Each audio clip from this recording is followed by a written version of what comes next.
In the past, when patients needed to replace their teeth, their only real option was dentures.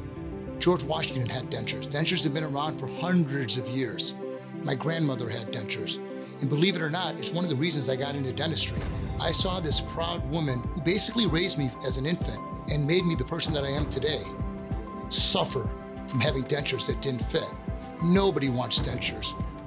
Today, with the all-on-4 procedure, we're able to utilize science, engineering concepts, and technology and give our patients a brand new functional smile with teeth that are locked in their mouth, all in one 2 to 3 hour appointment. So many patients ask me, what type of implant do I need and what type of teeth should I get? And the answer to that question is, it depends. A 105-pound petite Caucasian grandma might need different teeth than a 400-pound, 40-year-old retired NFL football player. So in our office, we have all the latest technology. We've got a 3D milling unit.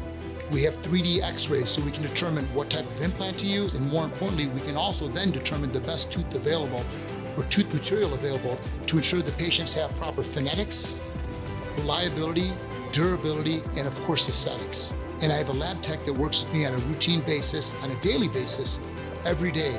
And because of that, we're able to provide all of the treatment in one location under one roof. If you want to learn more about dental implants, call our office. Schedule a complimentary consultation or an x-ray. Come on in and we're going to educate you on all your treatment options and give you options so that you can have the best smile possible.